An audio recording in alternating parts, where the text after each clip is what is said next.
Hi, welcome to Window on the World. I'm Kristen Hanna, your host. This program focuses on the international mission here at Missouri Southern. Today I have guests Dana Stiles, Kendra Hamilton, and Michael Howarth from the Honors Program, and we're going to talk a little bit more about their trip to Ireland. So guys, can you tell me a little bit about the class that actually coupled this trip to Ireland? It was a literature class that we took. We read different genres, mainly young adult, a little bit of children's lit that had to do with Irish history. And then we also read a book called Ireland that told about Ireland's history in a frame story type of way. Yeah. Mm-hmm. So how long ago did you guys go on this trip to Ireland then?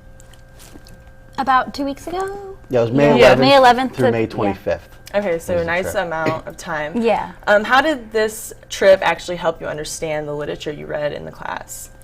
I mean, for me personally, getting to see some of the sites that were mentioned within the books made it that much more real, as well as giving me a frame where when you read about things, you're like, oh, you're a little detached, but then when you see something, it makes it more like, makes it something that you can connect with. Mm-hmm. So. My hope was that the students would have an emotional connection to the places they visited after reading the literature, because you know you can go to Ireland and see all these beautiful sites and you recognize that they're beautiful, but you don't understand why it was built, when it was built, how long it took to build it, the resonance that it has. And so what I tried to do was the literature that we read in class, if we talked about the potato famine, or if we talked about the tomb at Newgrange, or we talked about St. Patrick's Cathedral, I tried to make sure when I planned the trip that those were places that we visited, so the students were already familiar with them. And then our class discussions, of course, would enhance that. Mm-hmm. So what are some specific examples of your guys' favorite parts of the trip, or favorite things that you saw from the book that you saw in real life? I think for Kendra and myself, we both were very excited about going to see Newgrange, probably our favorite one. Would you say? Oh, yeah. Yeah. Mm-hmm. And then maybe a close second, at least for myself, was St. Patrick's Cathedral, just because of how ornate it was and how long it's been there and how well kept it is. Mm-hmm. You say ornate and how long it's been there, these words to describe places in Ireland. So can you guys kind of detail out the differences between architecture in Ireland and in the United Kingdom as a whole compared to architecture here? I think part of it is the fact that there it's been around so much longer. The United States has only been around, 300 years almost, whereas over there, people have lived there since, 5000 BC, if not earlier. They've been building, they've been influenced more by different European architecture, and then it's just something, it shows of their culture and their history. Mm-hmm. So it's just something that when you go there, you're like, this is older than my country, and that's kind of a shock. Right. And Newgrange is 5000 BC, so it's older than the Great Pyramids in Egypt. Okay. Can you just detail out a little bit about Newgrange? I know we'll have actual pictures. Yeah, it was built a very long time ago, dated around 5000 BC, to honor their dead and to sort of give respect to their gods. And it's a circular tomb, so to speak, and it's very narrow inside. And I think that was one of the things, is we weren't quite expecting what it was going to be like when we walked inside, but it's very narrow, and it was built using math and physics and geometry and all these things that I think we don't necessarily think about when we think of people living so long ago, that they had these tools and these ideas. But the winter solstice in December, when the sun rises, it actually comes into the room and it fills this stone bowl that's sitting on the altar. And so the idea is that it fills with life, and so it helping. I think we actually have it up right now. Yeah, and that's it right there. And so it's a wonder of architecture. And when we read Ireland by Frank Delaney, the very first story actually that he tells is about the building of Newgrange. And when you think about a lot of the rocks they used came from dozens of miles away. Back then they had to get these big, huge rocks, they had to put them on boats, they had to transport them by rafts, then they had to put them on pulleys and carry them many miles right to the site and build this. And it took years to do that. So it's a marvel of architecture, and I think, and that's another great picture. The one after that is, just being outside Newgrange. That's the view standing with your back to it. So can you tell us what those little those are sheep. dots are? Okay, it's a sheep. They're just hanging out, relaxing. They actually got out while we were there. Yeah. The fence was broken. Oh, Yeah, so there so were sheep running around Newgrange. Yeah. And it was great to be in Newgrange because I'd never been there before. And so it's nice to go on a trip, even to a country you visited before, and do new things. But one of the great things for me was walking into Newgrange. It's almost a spiritual sense. Oh, I cried. It's like you're standing in something that's been around this long, and thinking about who built it, and how it they was built used, it. and just marveling at it. I mean, it was really amazing, wasn't it? The inside, it was like flat rocks, and so they were stacked on top of each other, but each one was inserted a little further out, so it actually made a point at the top. Yes. And then she said that there was 2 rocks placed on top that held 200,000 tons of weight. Wow. Yeah. So it's just crazy that somebody was able to conjure up this idea and actually do it, knowing how long ago it actually was. It's crazy. So what are some of your other favorite parts about the trip that you can think about? Well, we started in Killarney. Yeah. The first time I taught this class, we just went to Dublin. And then when I was planning this trip back in November and December, I decided to split it up a little so that students could see the west coast and the east coast of Ireland, and also get a sense of the urban versus rural parts. So Killarney is then on the west coast. Yeah, and Dublin is on the east coast. Okay, and what did you guys do in Killarney? What is Killarney like? Can you describe it a little bit for me? It's a smaller town comparatively, probably the size maybe of Whip City, but it was a nice way to introduce ourselves into the country, because it wasn't like a big shock going from, Joplin, which is a reasonable town, but going to Dublin, which is bigger and there's more people concentrated. So. And then we look at the map of there, and Killarney's then on the southwest. Yes. Correct? Yep. Yeah, and so after you guys looked at the countryside, I think you, Kendra, said this was your favorite part, correct? Yeah. We went to, one night we took a bike ride through the national park, and we got to see an old abbey that was like just run down and had graves everywhere, and it was super creepy but so pretty. And this was at night. Well, it was like the sun was going down, so there's a little bit of sunlight, but it was still a little scary. Soaking up the Gothic atmosphere. Yes. Okay. And then we went to the house that we had visited earlier, Muckross House, as they say, right? And we rode around there for a little bit, and there's this huge lake, and it was just the prettiest thing. I can't even describe it. What house did you say it was? Muckross House. And what? It's a manor. Okay. It's one of the things she's going to own. Yeah. Oh, soon. okay. Yeah. So what are manors? Can you?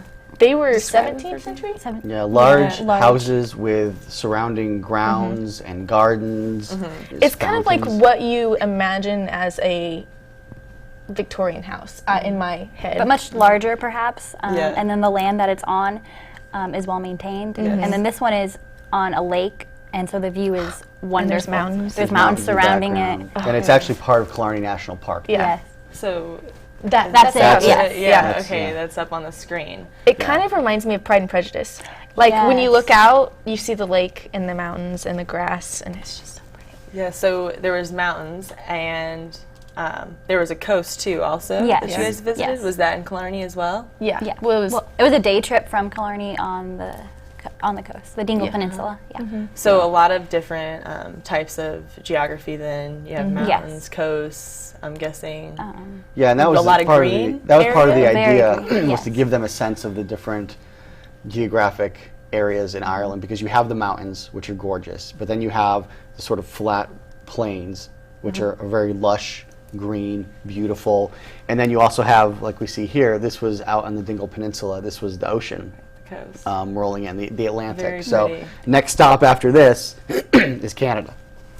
Across the ocean. Yes. Okay. Absolutely. A little far. Right. Yes. Can't jump it, but- Yeah. But that gives you a good sense of where it is Absolutely. at Yeah. on the Yeah, map. and so actually. we took a bus out of Killarney. We drove the day and went all along the countryside and out into the And here you the guys ocean side. wrote MSSU honors. We did. We wanted to leave our Absolutely. mark at least until the next wave came. Yeah. And we did that, but I think the students were amazed at how varied the landscape is. And the water wasn't cold. No, which surprised me. wasn't. I thought since we were so far north and it's the Atlantic, to me the Atlantic is generally colder. So that And it's clean. Yes. The water was clear. It Yes. was beautiful. It was cool. Sounds lovely. So where are you guys at here then? This is that previous picture where we showed the water, the ocean. This is right Behind next it. to that. Okay. Yeah, so they climbed up there for a nice group picture. Very nice. And that was our very first day. And then Yeah. this is maybe 10 minutes, the next picture is 10 minutes later, yeah. When driving we're through the driving, countryside. yeah. And that's typical of what you'll see in the Irish countryside when you drive. I mean, it's gorgeous. Everywhere you look, it's a postcard. Yeah. You and know, there's mountains you can see also in the background. mountains in the background. And, you know, Ireland is a very rainy country. That's why it's so green as well. So can you tell me a little bit more about that? While you guys were there, was it rainy? How was the weather? For me personally, it was colder than I expected. You know, we were told, you know, it's going to be 40s, 50s, there's going to be some rain. But to me, I was like, oh, 50s, that's not anything horrible. But it was a damp 50, so it felt colder than it was. The first couple of days, it was a shock getting off that plane and feeling like, wow, we just came from, you know, 70, 80 degree weather to 50s, and I'm not completely prepared. I was okay, you know, you got over that quickly. You're like, I'm in a different country. This is okay. I'm here for 2 weeks, so the weather's not going to bother me. The rain, for me personally, it felt like it wasn't so much a downpour as it was a constant drizzle. It's so weird to describe the rain because it's not like rain here. Yeah. Like when we went to the mountains, it was like tornado mist all around you. Yes, yeah. It's not like downfall, it's like, Just around you. it's so weird. They were having an unusually cold May. Yeah. Yes. Where it is usually somewhere in the 60s, but it was about, I would say, 55 on average Yeah. for us, which is a little cold. But the day that they're talking about was the day where we hiked 7 miles through the mountain, So through a mountain, the Gap of Dunlow, Wow. which is a very famous mountain where pass exactly is this? in Killarney, outside of Killarney. Killarney. Killarney. And so I thought that would be fun, and I think it It was. was. It was. In hindsight, the students really liked it. Yeah. But while we While were doing we were doing it, the hike, I think that if they had found large rocks, I don't know if I'd be here today. that we could So the idea have before and then the idea of it. And I said, after we're going to be was hiking pleasant. 7 miles. I mean, hiking the 7 miles wasn't the issue. Yeah. I think it was the cold and the I was soaked wind. through to the bone. Yeah. Yeah. Because it was My torrential waterproof downpour. jacket was not waterproof. No. For the first half of the Torrential hike, it rained. downpour. I And mean, then I after that didn't was walk fun. the first half of the hike. Myself and yeah, I got out. Myself and then another student and our other professor, Karen Costin, decided to get a horse and like Trap. a trap, and so we rode like the first 3 miles up to kind of the top of it, and then we walked down. So that was nice. We actually passed them, and they looked miserable. I mean, it was miserable for us, but we were going through it faster. So So where were you guys actually headed to then at the end of the hike? Where did you We guys? ended up at a lake, and we took a much-needed break to have some coffee and tea and cakes. Turkey sandwich. Turkey It's sandwich. The best turkey And then we took a sandwich boat I've ever ride had. through 3 lakes. Yep. Beautiful Oh, countryside again, and then landed at Ross Castle, which is outside of Killarney as well, which we had already seen the previous day, and so we were familiar with it. And then the coach met us there and brought us back to the hotel where everybody dried out. So you say Ross Castle. So did you guys see more than just one castle while Yes. you were in Ireland? We Yeah. saw yeah, several. we saw several. Yeah. So there's lots of castles. Can you describe to me one of your favorite castles? I really liked Malahide just because. Oh, this one is The Rock of the Cashel. Rock of Cashel. That was in between on our road trip to Dublin. But my favorite was Malahide, probably because you could walk inside and the rooms were still like intact. They still had the old furniture, the carpets, the painted walls, the pictures. Like you could see yourself, like you could see him living there. That's brilliant. And I guess you said that. It's my favorite as well. Yeah. Yeah. I would live there. I mean, the fact that somebody had lived there up until the 1970s surprises me. And then the fact that the same family owned, in some form or fashion, owned that castle since the 1200s, I believe. Yeah. Since it was made, right? Since it was made. Wow. And then that just surprised me. I mean, we don't have that here. And I could see myself living in this castle. You could live there, huh? I mean, I could see you living in a castle. yeah, any of the castles. But this one is like the most well put together. Some of them are kind of in disrepair and falling down. Yeah. I really liked that they pointed out that it wasn't made just like one big castle. Yeah. It started out with one room, and everybody lived in the one room. And then as times got harder, they started building onto the castle. And so they built another room, and then it just escalated from there. So it's not like they just up and made this ginormous castle. It's not like anybody would think about. Yeah. People think Yeah. of it. And each of the rooms kind of reflect the time period in which they were built. So the first room is very large. There's not a whole lot of decoration to it. And then another room in there that was built in the 1700s is very ornate. The walls are very bright. There's a huge fireplace. From Italy. From Italy. They liked the fireplace, so they just brought it back. Yeah. A huge marble fireplace. Yeah. They, you know, There is like decoration on the top of extravagant. during their 2-year holiday, Yeah, they just took a 2-year holiday. I wish I could do that. right? Yeah. So you guys were in Killarney, and now you're making your way to Dublin. Yeah, and we stopped at the Rock of Cashel on the way, which we had read about in our book Ireland, because as many people know, St. Patrick is the patron saint of Ireland because he banished all the snakes, which there's no snakes in Ireland, which I think some of the students were happy about. Yeah. So the legend, of course, is that when the devil was fleeing St. Patrick, he flew up into the air and out into the mountains and took a bite out of this mountain. And even today, if you look at the mountain range, you can see there's a huge gap in the mountain that they call Devil's Bit. And when the devil took the bite out of it, what he dropped out of his mouth turned into the Rock of Cashel, which is this huge mound of earth on which this sort of church sits. And So it's old. were you guys able to go down? We into weren't the able to Rock see of the Cashel? Devil's Bit because it was Okay. very far away, but we actually went up to the Rock of Cashel and we walked inside it and toured it, and some parts of it were under construction, but it was still absolutely beautiful because you were so high up, you could see the Irish countryside in any direction, and then of course there were old turrets and towers, and there were gravestones sort of strewn about, and so it was quite Gothic.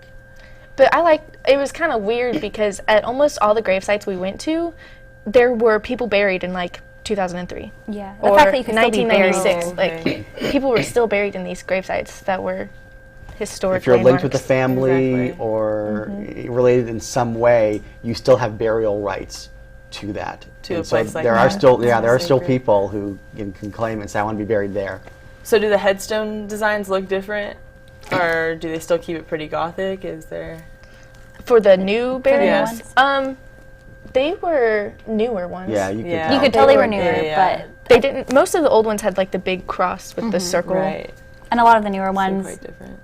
they still keep the Gothic feature, but Okay. you can tell that there's a little bit of some modern themes to it. And it was cool because it ties into this idea of tradition and history in Ireland. They're very big on culture and their tradition, and so this idea that they want to be buried here is fantastic.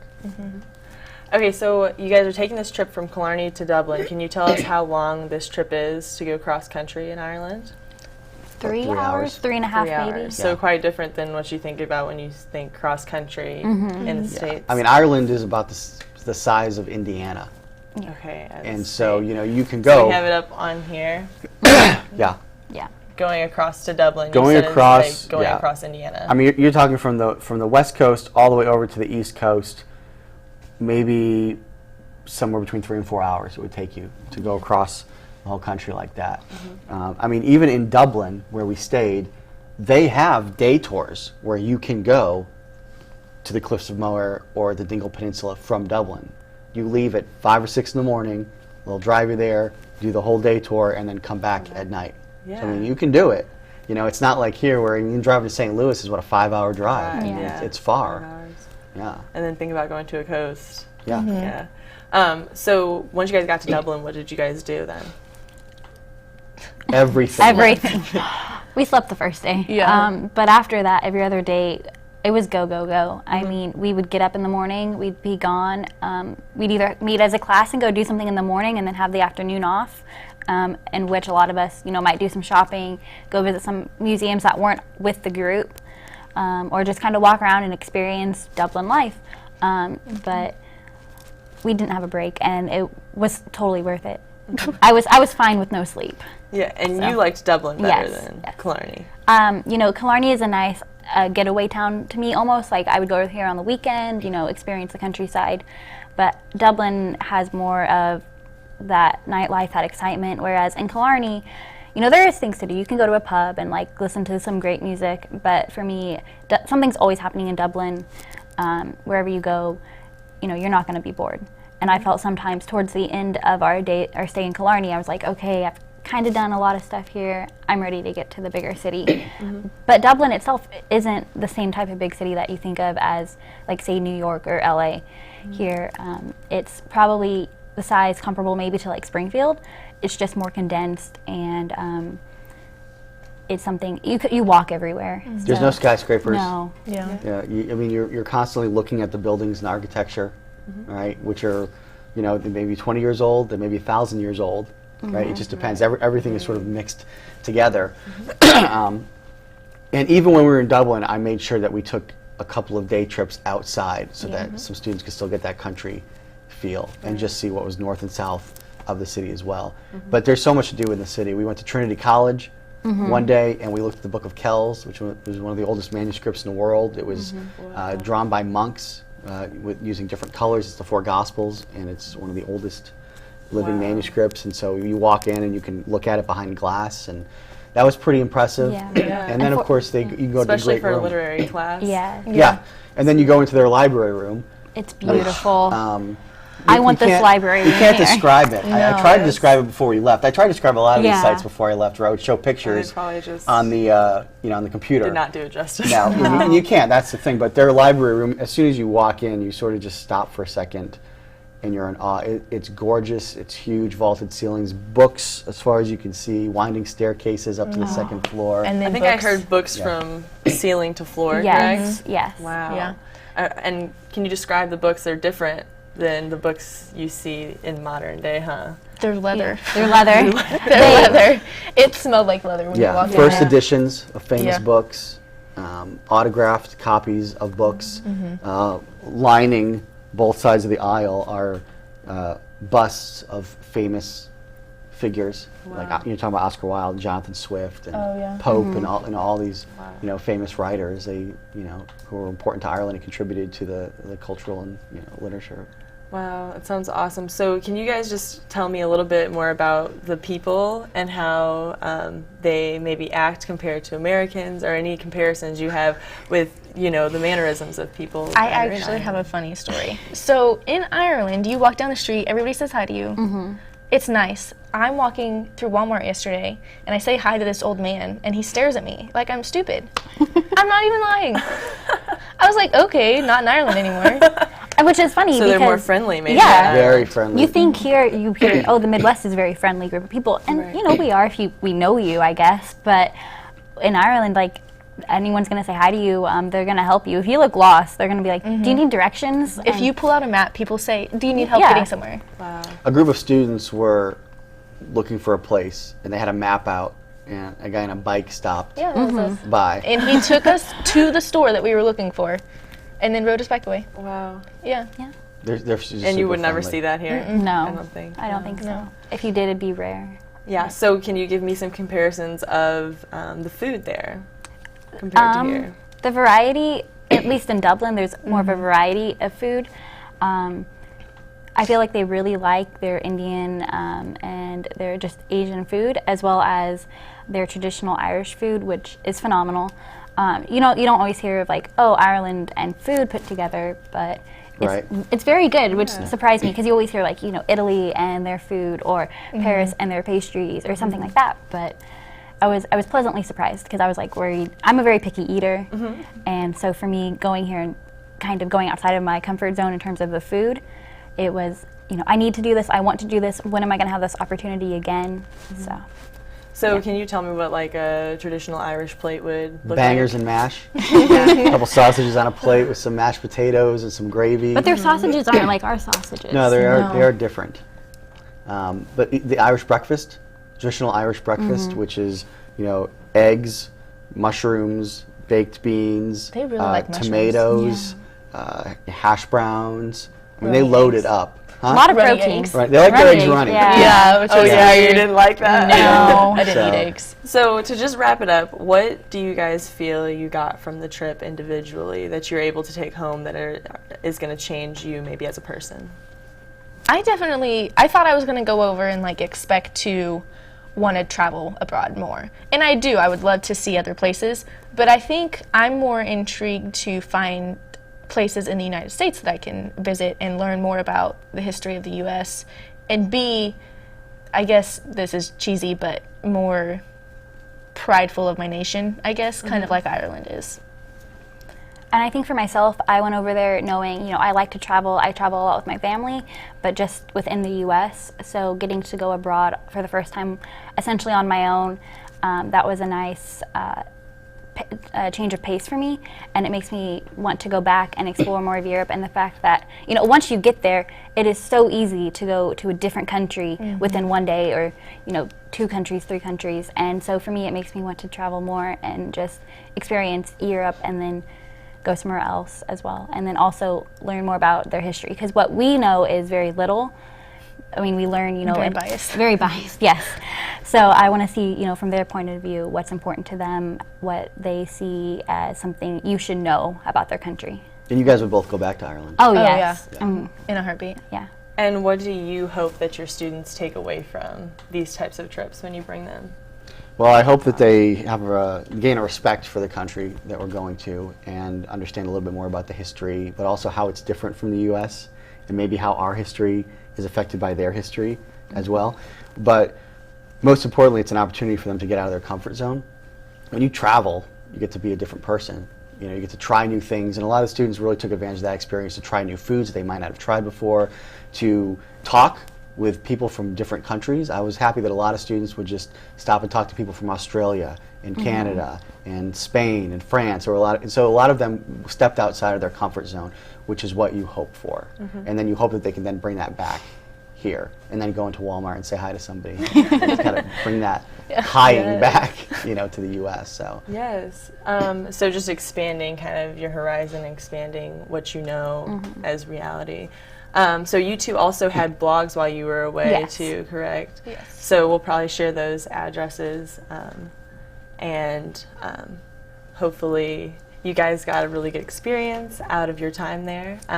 Is there any last thoughts that you would give anybody who wants to study abroad? Be prepared for the unexpected. I mean, I think that's what everybody probably says. You can't always know what's going to happen, but be willing to compromise, be willing to say, okay, the plans have changed, and that's okay. I mean, you've got to understand you're in a different country, and that happens. Yeah. So thank you so much for joining me, guys, and I hope this has really motivated other students to take the opportunity to go study abroad. Thank you for joining me here today on Window of the World. Stay tuned for more programs, and have a nice day.